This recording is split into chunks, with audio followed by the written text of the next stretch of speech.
Never get angry even with someone who has deliberately and maliciously harmed you.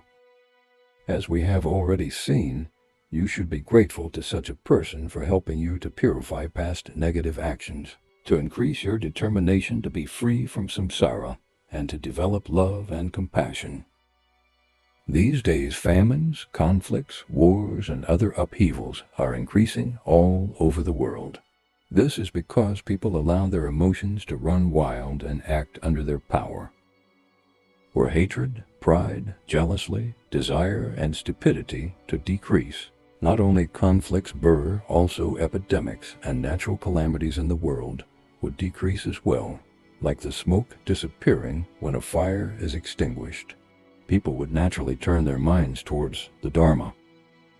It is a crucial point of the teachings to become conscious that attachment, aversion, and ignorance are your oldest enemies, and that once you have overcome them, there are no further enemies in the world outside.